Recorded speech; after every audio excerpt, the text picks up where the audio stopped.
Hello, welcome to the She Who Glows podcast. Welcome back. I'm Holly, your host, and I'm here today with Christina. And I'm so excited to bring Christina on because I've been on her podcast recently, which was just so much fun. And now she's on mine. So, Christina, welcome. Thanks, Holly. I'm so excited to be on your podcast. I know I'm not with my co-host today, Ivana, but she says hi to you. Oh, hi, Ivana. She's Good. lovely as well. I'll have to She's do a great. separate one with Ivana because I'd love to delve Yeah. into hers as well. Because I know that we both really related to each other when we had a chat with you as Oh, well. yeah. Yeah. But It was yeah, so nice to I'm meet I'm just so excited to delve into you and all of your magic that I know that you hold and all of the wisdom that you. you've had throughout your life.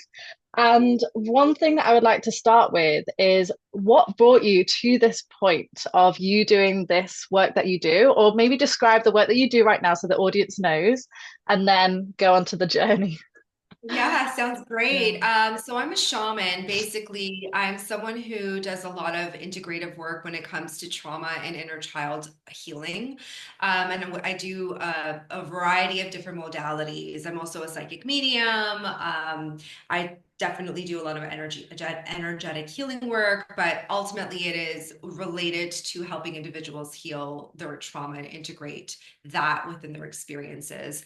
And the shaman aspect is like a lot to do with what we refer to as soul retrieval. So I do a lot, I work with intense trauma in the sense of PTSD, sexual abuse, really deep, deep wounds that people have a really hard time kind of integrating within their experiences. And my job is to really find the initial core aspect of themselves, the soul loss aspect of that experience. So, and it's to retrieve it and bring it back so people start to feel a sense of wholeness again, like a feeling of empowerment again, a feeling of relief. So that's kind of what I navigate as far as my work goes. But it's intense work. I love doing it.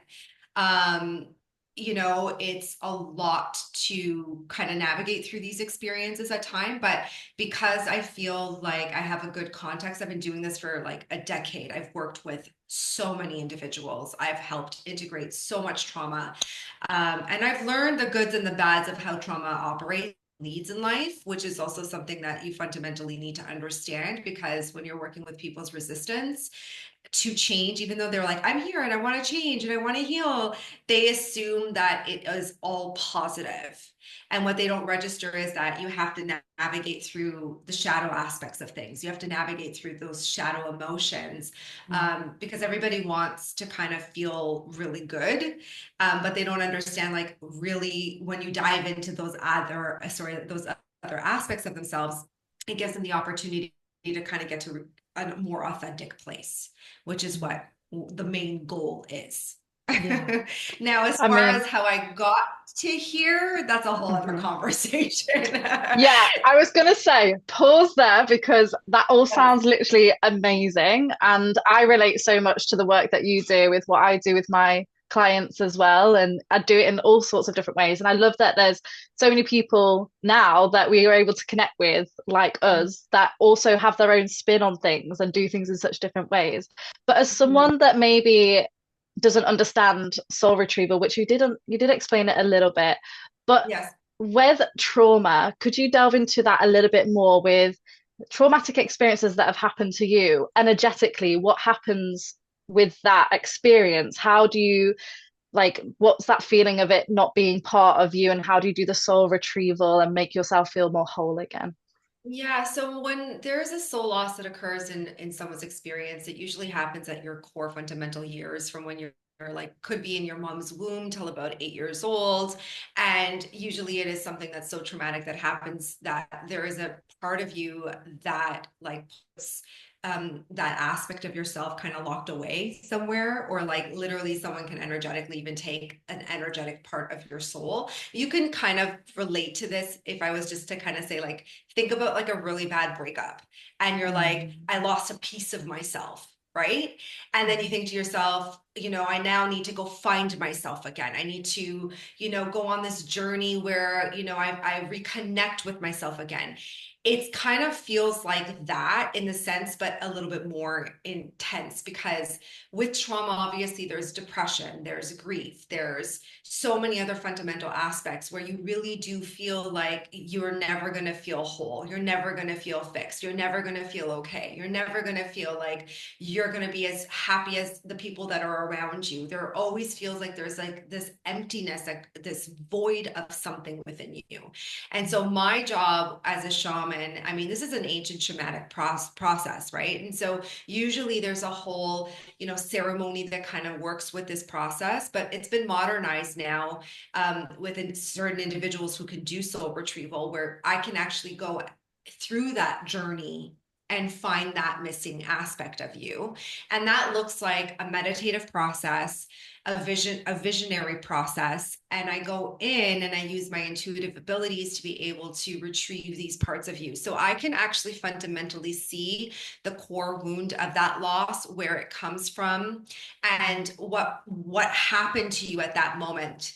Because with trauma, it's like, and I'm sure some individuals understand this, like when you have a shock to the system, that shock takes a while for it to actually become integrated within yourself. So think about a car crash, right? You go through a car crash, you're in shock. You don't process that shock until a few days later. And then you start to feel the pain of that shock. But what happens is with trauma, when we're really little, we don't know how to process that. We don't understand it because there's not enough context. We don't have people communicating to us that what's happening to us is a shock to our inner system, into our nervous system, and on a soul level. And so what starts to occur is you're kind of frozen in that experience. And then my job is to come in and educate that part of you and reparent that part of you and teach you how to do that as well. So there's a fusion between the inner child work and then the more intensive work, depending on how severe the trauma is when it comes to retrieving the soul lost parts. Mm. That kind of summarizes it a little bit. That summarized it amazingly. And I also love that you say that you teach them how to integrate it and like give them a bit of a toolkit in a sense so that they don't need you for the rest of their lives, but they're taught how to do it to continue to alchemize as they go forward in their journey of life. And I think that is true healing for me, not depending on somebody else, but learning the tools of how to cope with life and trauma and situations that happen to you by yourself. So I really love that. Mhm. I think too, there's a great fusion between knowing that you're going to find your sense of empowerment and be able to like really sit with your inner child and learn how to create that bond and that experience.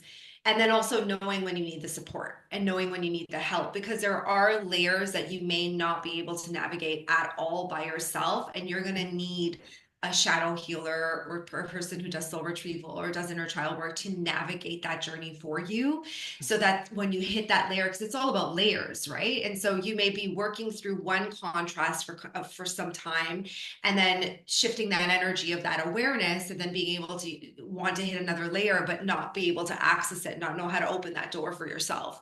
Yeah. And so this is why we have all these healers in this world right now that are being awakened to do this work, to hold the space, so that someone has the ability to go, okay, you're still doing the work, whether you're working one-on-one with someone, but they have the ability to kind of keep you grounded as you're going through that, to navigate that journey for you and with you. Because it's Mhm. scary. It can be really scary to go and relive that traumatic experience to a degree. So you don't want to rewound yourself or continue rewounding yourself. You want someone to be able to understand that and hold that space for you. And as I'm navigating whatever someone's going through, I'm also feeling it too. I know Mm. exactly each emotion and each layer that you're going through. So you're not alone through it. That's the most important part, because you want that connection. You want that security in a sense, and that safety, but not to develop, like you said, the codependency. The Yeah. codependency is not what we want. We don't want the codependency. Just because I'm intuitive or a psychic or a medium or I can navigate through these experiences, you have to show up and do the work. It can't just be me doing it for you, Yeah. right? Or expecting someone to just fix it for you. It doesn't work like that. You need to educate. Like it's a system, right? You have to work together. Yeah, 100%. And I know that with some of my clients as well, if we've delved into traumatic experiences, it is you just kind of like holding that space, helping them to go deeper with exactly what you said if they can't see it, but also providing that safe space that maybe they didn't get at the time that they had that trauma. And that is just so healing for them. And I Yes. massively relate that I've done so much healing work by myself, but within the past couple of years, I've had a lot of help from people, even as whatever you want to call us, whether we're healers or space holders, whatever you want to say, everybody Mhm. needs somebody at some point to have Yes. support. No one's invincible. So thank No, you for and you sharing need that. mentors too. You need mentors. You need people to Hmm. help guide you through whatever you're even shifting within your experiences in your personal spiritual evolution, Yeah, especially as healers. Like I've had plenty of mentors throughout my time that have really just kind of, shifted one perspective for me. And I was like, oh my God, that makes so much sense. And now that's why I'm now in this perspective and journey and the things that I want to create. And we need to be open and awake and aware of how the universe is constantly sending people to help us learn more about ourselves. And there's also higher beings, like we talked about angels, and we talked about your personal journey on my podcast, and we talked a lot about your moment where you like hit the ground and you were just like, I don't know what else to do now. And I got to surrender to some higher power. And just listening to that is also important, and integrating that intuition and yeah, being able to have a higher understanding of source consciousness and angels and guides to kind of come in, and watching the synchronicities too, which is so beautiful. I think yeah. all of that is I'm amazing. I mean, I love that we've come on to the guides because that's something I wanted to talk to you about as well. Because I know that's, you have the psychic medium side to you as well as you doing the inner child healing work, intuition. What is your relationship with your guides and how did you connect with them if you are connected to guides? I definitely have a spiritual team. And I often allow a lot of different types of sages or archetypes or guides to kind of come in if I'm going to facilitate certain things that I may not have full awareness in. Mm. So my guides are my primaries. They work with me all the time. They're pretty hilarious. Like they're sometimes it can be a little serious. There's a couple of them that are really, really serious, but for the most part, they're pretty freaking funny because they think like, hey, like this is like they're humorous. Like there's no other way of saying it, because it's just like to break away a little bit from that, seriousness of all the experience that happened. They're like, you have to remember the joy. You have to remember the other aspects of things and why we're doing what we're doing and what the purpose of all of this is really, right? My Yeah. guide's my primary guide. He's really cool. He's helped navigate a lot of my experiences with me. But my guides don't push, they don't intervene, they don't force anything upon me. It's never like that. It's a communication. It's kind of like a validation or reassurance that yes, you're doing the right thing. I also really love working with people's guides as well. So my guides and their guides often communicate and find a plan and figure out what works best and where they're at. So sometimes it's not even my guides that are communicating to me, it's your guides that are communicating to me, and your guides are giving me information, and your guides are telling me where you're at and the importance of the things that you need to hear in this moment and what healing is going to work best for you. So it's Mm. not so much what my team thinks, it's so much about what your team thinks and your higher self that's going to move you to the best version of you. And Mm. I'm open to all of that. I also work a lot with the Pleiadians. So I do work with a Pleiadian energy, ninth dimensional perspectives as well. That's not fairly new, but it's fairly new in the sense that I've allowed a lot of the integration come through when it comes to doing this work. And then because I'm a shaman, I love working with a lot of old, wise shamans, and I allow their energy to kind of move through and like work with me and just teach me new ways of navigating intuition and my third eye, and really also respecting the process, and finding ways that is respectful so that I know that when I'm working with someone, like I'll give you an example. Yesterday, there was someone who wanted to do soul retrieval.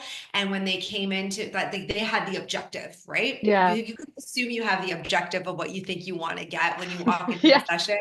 but that's not really what you're going to get because there's a team, like I said, in my team, and there's like more awareness than what your awareness is and what your point of perspective actually operates with. So, what was interesting was they came in and I immediately said, like, listen, there's a part of you that's on board with the healing, but there's a massive part of you that's in a state of resistance. And until I work with this part of you that's in a state of resistance so that we can start bridging that trust because of your traumas and the ways that you've operated with your patterns and experiences.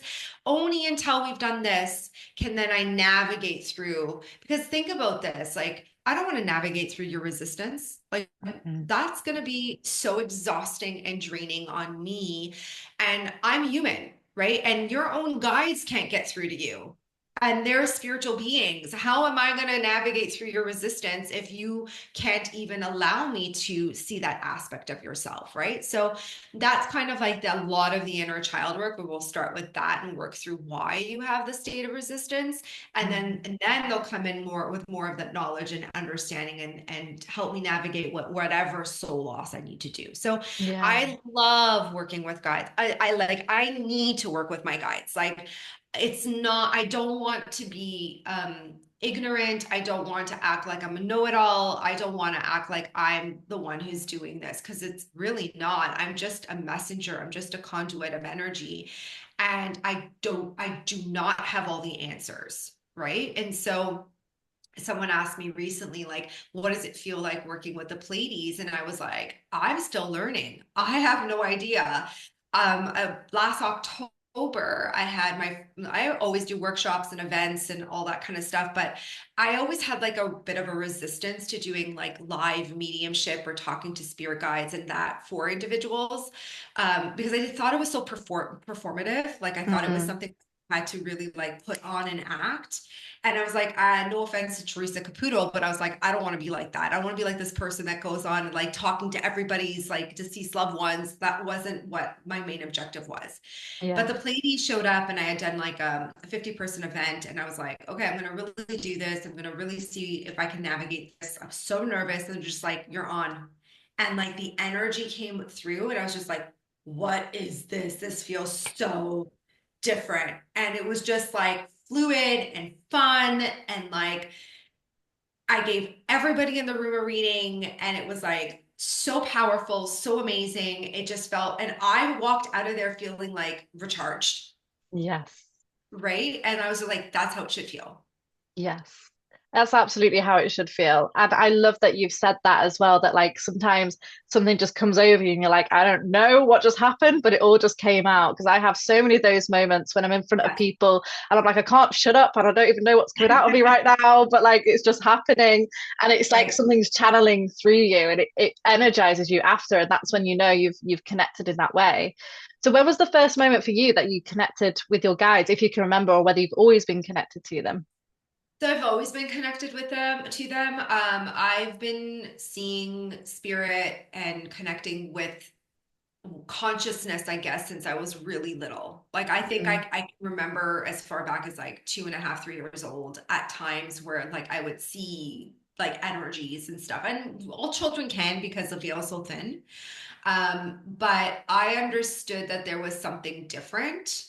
Um, but I didn't get it until I was in high school because I thought it was normal. I was like, what do Right. you mean you like don't use your intuition for that? Like you I just thought of it more like common sense. Like it's common sense that, just because someone passes on to like they're not gone. Like the energy is the consciousness is still there. Like, what do you mean you don't know how to like what do you mean you don't feel that? Like it didn't make sense to me because it made complete sense to me, right? Yes. Like so it was very interesting and it was just a knowing. Like I remember when my grandfather passed away and I was like, okay, I know you're around, Grandpa. Send me a sign. And there was like a dove right by my window. And I was like, oh, yeah, there's Grandpa. Like, that's a sign that from the universe that, Grandpa's still here. And then when my grandmother passed away, a few years after, I was very blessed that I lived with my grandparents, so I got to experience a lot of them for so many years. So when my grandmother passed away, I was at 18 at the time, and I remember I was upstairs and I heard running water, and I went downstairs to the kitchen and the sink was fully like water was running, and I was like, oh, grandma's here. Like I was like, hey grams, like we were full on having a conversation. And it Oh, was just like just normal experiences that aren't normal but very normal for me. So since I was very little, I used to be able to give people predictions and say things about their wow. health and like spontaneously channel certain things, or like I always knew. I remember my mom used to say this thing like, we're like a hotel here. Like, there's a revolving door of like people and kids and experiences coming and going. And I was like, well, I just knew that this girl at school was going through something with her parents and like it was really bad and she really needed like help. And like, I would just bring people to my house and like feed them and like, inspire them at like 8 or 10 years old. Do you know what I mean? Like, Yeah. and it's just like bizarre things like that. This has just always been my character. It's always been who I am. My door's always been open to people. Yeah. In that process, though, you're gonna get hurt too, Mm. because like you don't register that people with their traumas, like I didn't understand this when I was younger when it came to trauma, because I experienced a lot of trauma too with my parents. Right. I didn't understand that there's a meanness that's undertoned with certain people's traumas. And like, even though like they're a kid my age, their motivators are different because they're trying to survive. And so I became a scapegoat to a lot of experiences. Even most recently, I became a scapegoat to a lot of experiences. And so that's the downside of doing this work. That's like the hard part, the shadow aspect of these parts of us as well. But when I was younger, it was easy because spirit was always there. But then it got harder as you get older, trying to integrate in your experiences. I'm also neurodivergent. Are you neurodivergent? Like I'm dyslexic. So like the way I perceive things is very Mm. different. So I don't know. I'm Do you think? I'm unsure. I feel like that's not something that I've looked into so much. I've always felt different from a child. I've Mhm. just always felt so different. So I relate in that sense, and I relate so much to when you say that you just have people around at your house, or you're just so kind and giving when you're like, oh, they're going through something. I really relate to that. But I'm not sure. I don't know. What is neurodivergence? Explain more about it. So neurodivergents are usually individuals who have like ADHD or on the spectrum or have dyslexia. They have some form of I guess they were referred to as some form of like a disability, but really it isn't. It actually is a Mm. superpower. You get to see the world in a completely different way. There was actually even a recent study that was published that autistic children actually telepathically communicate within themselves. If you bring a group of autistic children together, they Yeah. telepathically communicate with one another and they telepathically communicate with their primary caregiver. So, like, Wow. most likely bond with their mom at a completely different level. Yeah. But they view the world in a completely different way. And Mm. these are neurodivergent individuals. They actually see the world and the universe. And the reason why they have such a hard time navigating through their experiences is because they want to try to fit into the normalcy of what society tells us to fit in. But, I was dyslexic. I didn't see things the way people saw things. But it makes me really good at being able to see patterns. Right. So being Mm. dyslexic gives you the opportunity to see patterns in a completely different way, which makes me Yeah. really great at what I do when it comes to intuitive work, right? Yes. So, Yes. but yeah, I mean, that took a while to embrace too, because, if all your friends are kind of to the degree of normal and you're not, if you do feel a little left out, right? That Yes. sense of belonging, right? But when you embrace these aspects of yourself, it's interesting to see how they all fall into place. And I'm not saying that everybody's going to take the path of being, a healer or an intuitive of some sort. You could be like, I think a lot of dyslexic people are really great architects Mm. Yeah, that makes because sense. their spatial awareness, their 3D, 4D awareness is very different than the norm. Right. That makes so much sense. Yeah. And for me, it just means that people, and I know that labels are labels, but I feel as though, like you say, it's just people that can see things in a different way, whether that's perceiving energy more than another person. So if it's in terms of that and looking at life in a different perspective, then probably with me, yes. But Absolutely. like you say, it's an absolute superpower, and I feel like I relate to you in the fact that sometimes it can take a moment to realize that not everybody understands or sees the life the way you do, and to like really stand in who you are in that. And I know I spoke about this on my podcast, on your podcast, that I had to Yes. come home after exploring myself and like really finding who I was, to then come back home and really just stand in who I was, even though the people around me knew me as maybe somebody else. And I would explore all this spiritual side to me that I wanted to express even more. To then still stand in that, knowing that other people may not understand it, is really such a strength and a hard thing to do. So anyone who does that is amazing. And in terms of I also, you, sorry, no, you go. go ahead. No, I I was was just just, going to add to that just by saying like we change like every day. Like every day mm, we're different ourselves, yeah, you know? And even as women, we go through like our cycles and like our seasons and we change and we evolve and that's a good thing. And we yes, should want to, and we should yeah. want to embrace that. And that's what I found around my hometown. A lot of people were quite small-minded and like to keep you in a box of you're Mhm. this person, I know you as that, and don't allow you to evolve and grow. And I'm like, no, like as an Aries, I'm like, we want to be the best we can be. Let's keep evolving and growing and changing. Like, let's celebrate that, not put it down because someone's trying something else within themselves, you know? Mhm. Yeah. Yeah, I agree. That's beautiful. What was your question? Sorry, I I was interrupted gonna you. ask you, it's okay. So in terms of you now doing the work that you're doing with all this healing stuff, two questions. One, you spoke a tiny bit about your childhood, but there's obviously a Mhm. reason why you're so good at what you do. Who taught you that, of how to do this or retrieval stuff, whether it's your guides? I'm interested to know. And then also, what do you feel like in your childhood made you such a good healer? Good questions. To answer the first, it's innate in me. I came in here with this perspective so that my soul already knew what my gifts were. I just needed to navigate through my experiences and activate each one Yeah. individually and master each one individually with time because you shouldn't be activating a whole slew of gifts all at once because that's just going to give you psychosis. So because I've seen that happen with people. Yeah. So for me, it was like first, it was like finally acknowledging that I have this intuition and that I can see spirit and that I am hearing spirit and believing in that. And then the second part was finally leaning into doing it. Mm. And then it was like, okay, now I'm going to work with guides and angels. And then as that progressed, it was like, oh, well, there's more to you. And I had messengers come into my path too, other intuitives or other people that were like, you do realize that you're not just a medium, right? Like, you do Mm. realize that you do soul retrieval. You do realize that you do have like alien DNA patterns within you and so on. And I was like, I don't know what you're talking about, but this seems a little too much. I'm not ready for that, you know? But as you know, at the moment I said yes and I opened myself up to this, I was like, and I had someone say to me, with the good comes the bad.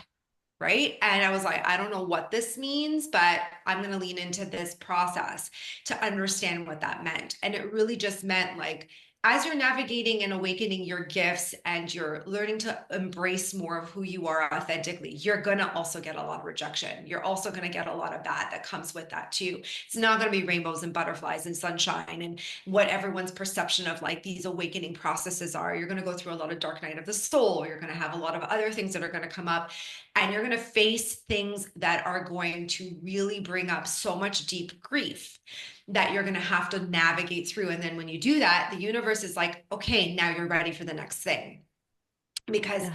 if I don't teach you this, and it's not that we want suffering, that's not what we want, but Mm. we have to understand that the better you get at mastering these parts of you, like now I feel like if someone's going to tear me apart, I can stand in my own and not have my nervous system be rocked.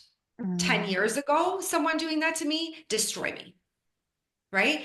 So they're like, if you're going to help the masses and you're going to go out there and publicly speak and you're going to go out there and be a version of yourself, you're going to have to be okay with being attacked.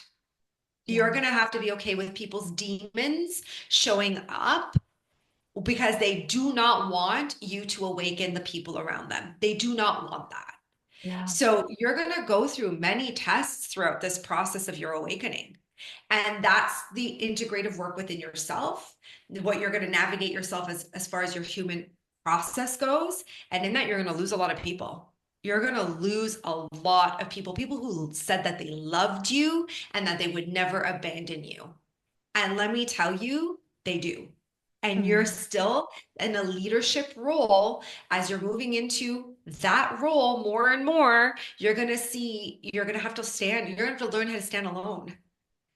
Right. But the Yeah. reality is you're not really alone. You've got a whole spiritual team behind you. You've got a whole lineage behind you. You have ancestors behind you. And trust me, they don't F around. When you are speaking God's word and God's energy and your source consciousness, they do not F with anyone. Like they're like, listen, you can't, she's very protected.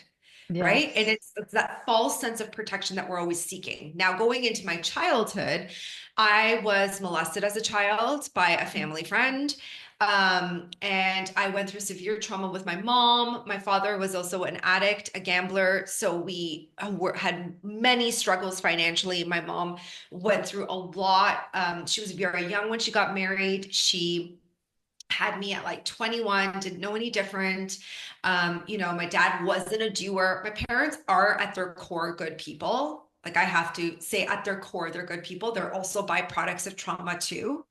But there was never any accountabilities.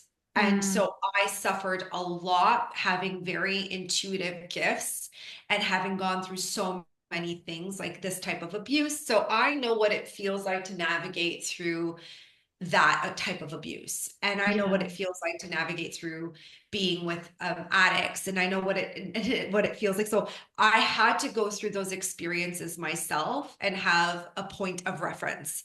If you do not have a point of reference, you do not touch that trauma because you will wound people.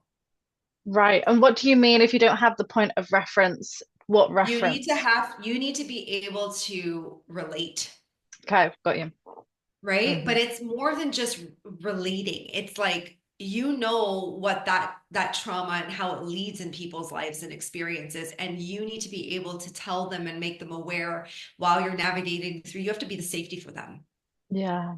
right? Because you know what it feels like to not have that safety. You know what it Mm. feels like to not have. That's why people go through the contrast that they go through. If you have enough contacts, you'll be able to provide that context for somebody else. You need Yeah. that point of reference, Yeah. right? And I've seen a lot of healers that, remember I said to you, if you're not ready to go there and you don't have enough context, you shouldn't be going there. And like Hmm. that's not to say that that's a bad thing. It just means like you're going to have so much come at you that your nervous system is going to be affected by that. You need to be able to integrate your trauma and have that point of reference. Like I'm very good with addicts and I'm very good with people who have gone through sexual abuse because I have a point of reference. But I've met a lot of people who are healers, like that are doing inner child work, and they're like, I don't touch that. I don't go there. Mm. I don't go there because I just don't know what that's going to bring out. And I'm not scared of that because I know exactly what it's going to bring out. Like I've already seen that. I already can navigate that with my eyes closed. And being Yeah. able to be a shaman to navigate that through as well is a whole other ball game. Whereas like someone else could be doing inner child work and we need so many different perspectives. Can't just be one perspective, right? Mm. But I've had conversations where like I'm doing inner child work with someone and I'm working with this. I'm like, that's fantastic. Thank you so much for doing that. They're like, but I don't touch PTSD. I don't touch addiction. I don't touch sexual abuse. And I'm like, I get that. I know why, Yeah. Yeah. because you definitely do not want to rewound someone. 100%. And I also, for me, I feel like I've aligned with people that I've already had some sort of connection with if I'm doing one-to-one healing work. And it will also bring up things within me. And I know you said it earlier that it makes you go through the same emotions at the same time. And I really resonate with that. But I don't feel like the people that are brought into my life, unless there's the odd one that I don't feel aligned with or I can't handle, I feel like you're given certain people to work with for a reason and they're put in your Yes. path for a reason, you know? Yeah. But how do you deal with working with people so intensely with emotions? Because I know I have to do a lot of self-care and all of that stuff. So what do you So, do? so it's funny because I get asked this question a lot. For me, it's not the work that's the problem. Mm. Like the work for me isn't an issue. Like I'm good when I'm on, I'm on. Like there's like people like they're like you could be having a crisis off in the corner over here, but when you get like when you're doing a workshop or when you're doing an event or when you're doing a one-on-one, it's a completely different vibration. I'm like, yes, your baggage is out the door. You do Mm, not bring your baggage into this experience, and there is no projection. You have to yeah. remember that. I can't be like, just because I went through this, now I'm assuming that you've gone through the same thing. I have to listen. I have to watch your energy. I have to be tuned in on a completely different level. And so when I pull out of it, it's just knowing the difference between my energy and your energy, right? So like Mm, sometimes in the morning, if I know that I have scheduled appointments, 3 or 4 or 5 appointments, I'm like, oh, this is this person's energy. This is this person's energy. I'm writing down and jotting down already the messages that I'm receiving so that I'm prepared for my sessions. mm, And then obviously it's like meditation, getting out in nature, eating well, like those self-care principles are now routines. My space has to be organized. I do suffer from OCD, so that's a whole other conversation. So I definitely do know that if I'm stressed out, that I have to be very mindful of how my OCD can take control, and then that spiraling starts to happen. So mm, that's me navigating and my human form working and navigating all those experiences. I mm. would say my hard that really get to me is like friendships, like people in my life that want to have a close relationship with me. It's very difficult to have a close relationship with me because I'm a shadow worker, I'm a catalyst, and it's not like I can't sit here and listen to your problem. Like I Mm. will without being like, well, hey, if you just did this or shifted that or had the awareness of this, without them. So I always have to make people aware of that. If you're going to be in my life, big things are going to happen and big shifts are going to occur. And that's when I feel like sometimes the lines get a little blurred. So I have to be very clear with my boundaries. Yeah. So it's not so much the work. The work, when you get really good at it, when you start to master the work, it starts to become like you're in and out of it, no problem. But it's your relationships that are very difficult because you can't control what goes on around you. You're still learning so much about yourself through your relationships. And that's like the forever long journey that you're going to take no matter what. And that for me is difficult because, like, why won't you Mm. change? Why can't you see this differently? Like, I'd love my husband to change certain patterns within himself, but he's just like, no, this is how I operate. I'm like, oh my God, but why is it so easy for my client to do this and not for you? Right? Oh, Those are the struggles. Those are the struggles. yes. I so resonate with that. Like, I think I've had to let go of, because it's like we Mhm. can see everything, can't we? And it's like, if you just did this, then like you'd be feeling so much better. But not, 100%. Yeah. some people just don't want to look into that or want to be helped. And that's been a massive learning lesson for me to just let them be and love them in that, the way that they are as that as well. It's really been the biggest lesson Oh, for me. it's the hardest. It's the non-attachment. Yeah. Non-attachment. That's where you practice non-attachment. And it's Yeah. so hard. It's so hard. Right? Yeah. Okay. And Wow. yeah, totally. Yeah. One last thing before we close off this, because I could chat to you forever, but Yes. in terms of what you're doing now, so I know you have a membership, I know that you do one-to-one readings slash help with the soul retrieval and healing. Yeah. What do you want to tell the audience that one you do now that I've not mentioned, or that you're continuing to do and bring out for the future that you'd like them to know about, if there is anything? So I do have our podcast as well. I do have the membership platform, which I teach every week, and there is over like 200 plus hours worth of information, content from spirituality to trauma healing to so many different things. And then I'm just in the process of finishing my book. It should be published very soon. And my book is all about teaching individuals how to connect with their inner child and how to embrace their shadow emotions. So I'm really excited for that to come out within the next Yeah. few months. I'm so So that's what excited I'm as working well. on. I Yes. honestly am so excited because this is what we've just spoken about. And I think a lot more people need to connect to their inner child, look into their healing work. And if they don't have the money or they're not ready to go and do one-to-one healing or group healing, a Yeah. book is a great place to start. Yeah. Well, my clients really asked for it. They were just like, we're doing all this work. I'm trying to explain what I'm doing. I'm trying to make someone understand where it's coming from. I don't have the context of language. Like, this would be a really great way of, giving them something. And I was like, yeah, Yeah. okay, I will sit down and I will create something that's Yeah. simple for someone to digest. And they can also start to develop a dialogue with their inner child, become aware of their shadow emotions, connect with their guides, and also be able to do the work. Like, it's a whole book on that. So that Mm. it's like when someone says, what is the work? What does the work look like? And that's just phase one of the work. That's just like the beginning, you know? Yes. I wanted them to be able to have, like, let's open this door. And then let's Mm. see what happens once we open the rest of the doors. Do you know what I mean? Yeah. So, I love that. but yeah, a book is a great reference point, I think. And this is Mm. something my guides wanted me to put out, and this is something that I wanted to put out years ago, and now it's happening, which I'm so Yeah. excited about. Yeah. Amazing. And where can they find you if they want to find you? Yeah, so www.christinaprokos.com. And then my Instagram is Christina underscore life underscore spiritual underscore. I'm sorry for all the underscores. That was way before branding. I laugh about that all the time, but basically you can look me up that way. Amazing. I'll pop it in the show notes as well so they can find you there. Thank you so much, Holly. This is Thank you. amazing.